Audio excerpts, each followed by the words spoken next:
ಇಡೀ ಸಮಾಜ ಅವರನ್ನು ಹೊರಗಿಟ್ಟಂಥದ್ದು. ಆದರೆ ಇಡೀ ಸಮಾಜವನ್ನು ಕಟ್ಟುವಂಥವ್ರು, ಪೋಷಣೆ ಮಾಡುವಂಥವ್ರು ಎಲ್ಲ ಅವರೇನೆ. ಇಂಥ ಆರ್ಥಿಕ ಸಂಪನ್ಮೂಲವನ್ನು ಉತ್ಪಾದನೆ ಮಾಡುವಂಥ ಕೌಶಲ್ಯ ಇರುವಂಥ ಈ ಒಂದು ಜನಾಂಗ ಆರ್ಥಿಕವಾಗಿ ಏನು ಆಗಲಿ ಎಲ್ಲಿದ್ದಾರೋ ಈ ಸಾಂಸ್ಥಿಕ ದೌರ್ಜನ್ಯದಿಂದ ಆ ಜನ ನಲಿಗೆ ಹೋಗ್ಬಿಟ್ಟಿದ್ದಾರೆ.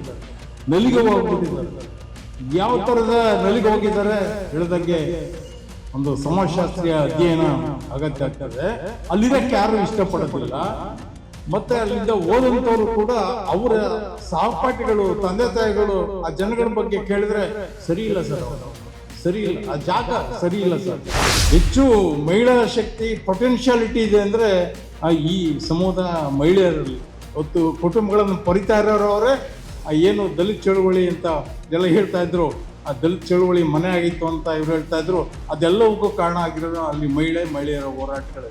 ಇಂಥ ಪೊಟೆನ್ಷಿಯಾಲಿಟಿ ಇರೋವಂಥ ಒಂದು ಸಮೂಹ ಇಡೀ ರಾಜ್ಯ ದೇಶಗಳಲ್ಲೇನೆ ಈ ಸಾಂಸ್ಥಿಕ ದೌರ್ಜನ್ಯದಿಂದ ತತ್ತರಿಸಿ ಇವತ್ತು ಆಳುವವರ ಕೈಗೆ ಒಂದು ಅಸ್ತ್ರ ಆಗಿ ಸಿಕ್ಕಿದೆ. ಈ ಕಾರ್ಯಕ್ರಮವನ್ನು ಇಲ್ಲಿ ವ್ಯವಸ್ಥೆ ಮಾಡಿದ್ದವ್ರಿಗೆ ಮತ್ತು ಕೃತಿ ಕುರಿತು ತಮ್ಮ ಸ್ಪಷ್ಟ ನಿಲುವುಗಳನ್ನು, ತಿಳುವಳಿಕೆಗಳನ್ನು ಕೊಟ್ಟಂಥ ವೇದಿಕೆಯಲ್ಲಿರುವಂಥವ್ರಿಗೆ ಕೂಡ ನಾನು ಧನ್ಯವಾದಗಳನ್ನು ಹೇಳ್ತೇನೆ. ಭಾಳ ಮುಖ್ಯವಾಗಿ ನಾನು ರಿಪೀಟ್ ಮಾಡೋಕ್ಕೆ ಹೋಗೋದಿಲ್ಲ. ಇದು ಒಂದು 5 ವರ್ಷದ ಕಸರತ್ತು. ಅದಕ್ಕೆ ಸಾಥ್ ಕೊಟ್ಟವರು ಆನಂದ್ ಮೂರ್ತಿಯವರು. ನಾನು ಅವರ ಮಾತನ್ನು ಮುಂದುವರಿಸಿ ಕೆಲವು ಕ್ಷಣಗಳಲ್ಲಿ ನಾನು ಮಾತು ಮುಗಿಸ್ತೇನೆ. ಈ ಕೃತಿಯನ್ನು ದಯವಿಟ್ಟು ನಿಮಗೆ ಅರ್ಥ ಆಗುತ್ತೆ ಅಂತ ಹೇಳೋಕ್ಕಾಗೋದಿಲ್ಲ. ಅದು ನಿಮಗೆ ಇಷ್ಟ ಆಗೋವರೆಗೂ ಓದ್ತಾ ಹೋಗಿ, ರಿಪೀಟೆಡಾಗಿ ಓದ್ತಾ ಇದ್ದಾಗ ನನ್ನನ್ನು ಹೆಚ್ಚು ಈಗ ಕಾಡಿದ್ದಂತ ಅಂದರೆ ಅಸ್ಪೃಶ್ಯತೆಯನ್ನು ಅನುಭವಿಸಿದ ನಾವು ಇವತ್ತು ಅಸ್ಪೃಶ್ಯರನ್ನು ಎಷ್ಟು ಅವಮಾನಿತವಾಗಿ ಅವನ ಆತ್ಮವಿಶ್ವಾಸವನ್ನು ಕೊಲ್ತಾರೋ ಹಾಗೆ ಈ ಅಸ್ಪೃಶ್ಯರ ಹಟ್ಟಿಗಳು, ಬೇರೆ ಬೇರೆ ಜಾತಿಯ ಹಟ್ಟಿಗಳೆಲ್ಲ ಇದೆ. ಎಲ್ಲದಕ್ಕಿಂತಲೂ ವಿಶಿಷ್ಟವಾಗಿ ಈ ಅಸ್ಪೃಶ್ಯರ ಹಟ್ಟಿಗಳಿದ್ದಾವಲ್ಲ, ಅವು ಸೊಸೈಟಿಯಿಂದ ಎಕ್ಸ್ಕ್ಲೂಡ್ ಆಡೋದಂಥ. ಇಡೀ ಸಮಾಜ ಅವರನ್ನು ಹೊರಗಿಟ್ಟಂಥದ್ದು. ಆದರೆ ಇಡೀ ಸಮಾಜವನ್ನು ಕಟ್ಟುವಂಥವ್ರು, ಪೋಷಣೆ ಮಾಡುವಂಥವ್ರು ಎಲ್ಲ ಅವರೇನೆ. ಇಂಥ ಆರ್ಥಿಕ ಸಂಪನ್ಮೂಲವನ್ನು ಉತ್ಪಾದನೆ ಮಾಡುವಂಥ ಕೌಶಲ್ಯ ಇರುವಂಥ ಈ ಒಂದು ಜನಾಂಗ ಆರ್ಥಿಕವಾಗಿ ಏನು ಆಗಲಿಲ್ಲ, ಎಲ್ಲಿದ್ದಾರೋ ಅಲ್ಲೇ ಇದೆ. ಯಾಕೆ ಆ ಚಲನೆ ಅಲ್ಲಿ ನಿಂತೋಗಿದೆ ಅನ್ನೋಂಥದ್ದನ್ನು ನಾವು ಕಂಡ್ಕೊಂಡು ಹೆಚ್ಚು ಈ ಜಾಗತೀಕರಣದಲ್ಲಿ ನಮ್ಮ ಕಾಲೋನಿಯಲ್ಲಾದಂಥ ಬದಲಾವಣೆಗಳನ್ನು ಗಮನಿಸಿ ಒಂದು ಸ್ವಾವಲಂಬಿಯಾದಂಥ ಒಂದು ಸಮಾಜ, ಒಂದು ಜನಾಂಗ ಹೇಗೆ ಪರಾವಲಂಬಿಯಾಗಿ ಬೇರೆ ಬೇರೆ ವಿಕೃತವಾಗಿ ಬೆಳೀಲಿಕ್ಕೆ ಇದು ಆದಿ ಮಾಡಿಕೊಳ್ತು ಅನ್ನೋದನ್ನು ನಾವು ಉತ್ತರ ಕಂಡ್ಕೋಬೇಕಾಗಿದೆ. ಆ ಕಾರಣಕ್ಕೆ ಎರಡನೇದು ಭಾಳ ಮುಖ್ಯವಾಗಿ ಈ ಹಟ್ಟಿ ಒಬ್ಬ ಅಸ್ಪೃಶ್ಯ ಹೆಂಗೆ ಅವಮಾನಕ್ಕೊಳಗಾಗ್ತಾನೋ ಹಟ್ಟಿಲಿ ಹುಡ್ತಾರಲ್ಲ ಹಂಗೆ ಅವಮಾನಿತ. ಅದು ಎಷ್ಟು ಮಟ್ಟಿಗೆ ಅಂದರೆ ಆ ನೋವುಗಳು ಎಂಥ ಸಂಕಟವನ್ನು ತರ್ತಾರೆ ಅಂದರೆ ಹಟ್ಟಿಲಿ ಹುಟ್ಟಿದಂಥವ್ರಿಗೂ ಕೂಡ ಆ ಸಂಕಟವನ್ನು ತರ್ತಾರೆ. ಆಮೇಲೆ ಅವರು ಬೇರೆಯವರ ಉಂಟು ಮಾಡುವಂಥ ಸಂಕಟಗಳು ಕೂಡ ಒಳಗಾಗ್ತಾರೆ. ಅದು ನೋಡಿದಾಗ ನಾನು ಈ ಹಂತದಲ್ಲಿ ನನಗನ್ಸಿದ್ದಂತಂದರೆ ಇದು ಇಡೀ ಸಮಾಜ ಸಾಂಸ್ಥಿಕವಾಗಿ ಈ ಜನಗಳ ಮೇಲೆ ಮಾಡಿದಂಥ ದೌರ್ಜನ್ಯ ಅಂತ. ಈ ಸಾಂಸ್ಥಿಕ ದೌರ್ಜನ್ಯದಿಂದ ಆ ಜನ ನಲಿಗೆ ಹೋಗ್ಬಿಟ್ಟಿದ್ದಾರೆ. ಯಾವ ಥರದ ನಲಿಗೆ ಹೋಗಿದ್ದಾರೆ ಹೇಳಿದಂಗೆ ಒಂದು ಸಮಾಜಶಾಸ್ತ್ರೀಯ ಅಧ್ಯಯನ ಅಗತ್ಯ ಆಗ್ತದೆ. ಅಲ್ಲಿದ್ದಕ್ಕೆ ಯಾರು ಇಷ್ಟಪಡೋದಿಲ್ಲ. ಮತ್ತು ಅಲ್ಲಿಂದ ಓದಂಥವ್ರು ಕೂಡ ಅವರ ಸಹಪಾಠಿಗಳು, ತಂದೆ ತಾಯಿಗಳು ಆ ಜನಗಳ ಬಗ್ಗೆ ಕೇಳಿದ್ರೆ ಸರಿ ಇಲ್ಲ ಸರ್, ಅವನು ಸರಿ ಇಲ್ಲ, ಆ ಜಾಗ ಸರಿ ಇಲ್ಲ ಸರ್. ಇಷ್ಟೊಂದು ಈ ಸಪ್ರೆಷನ್ ಇದೆಯಲ್ಲ. ಗೂಗಿ ಅವರ ಪುಸ್ತಕವನ್ನು ಓದ್ತಂದ ಪದ the most Richard on earth is cultural bomb.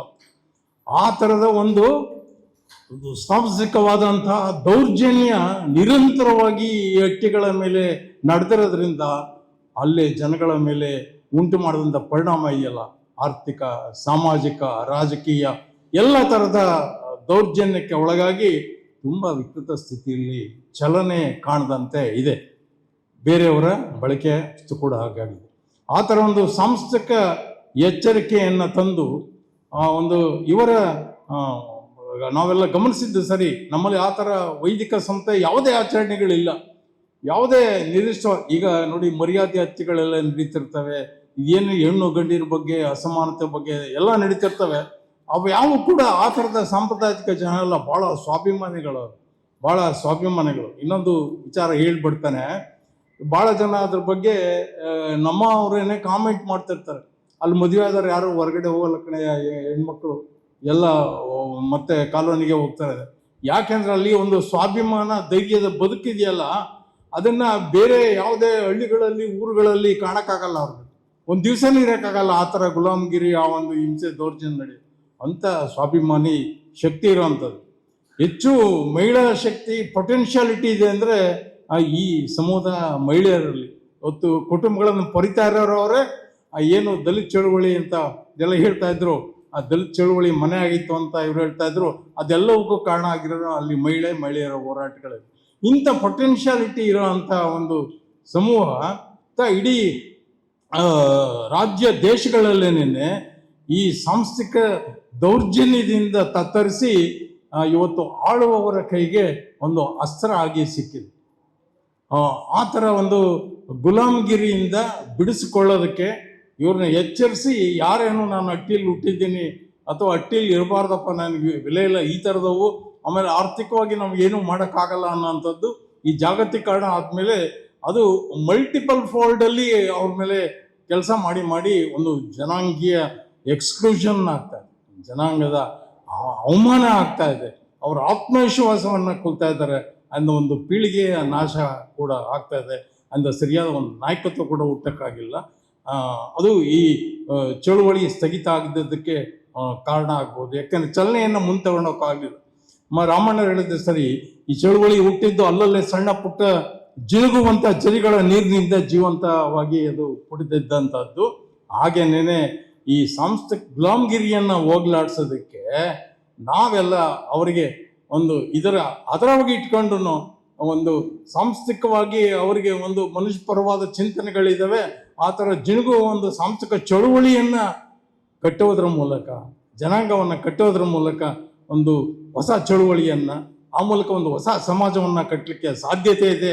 ಆ ದಿಸೆಯಲ್ಲಿ ಯೋಚನೆ ಮಾಡ್ಬೋದೇನೋ ಅನ್ನೋವಂಥದ್ದು ನಮ್ಮ ತಲೆಯಲ್ಲಿ ಇರೋವಂಥದ್ದು.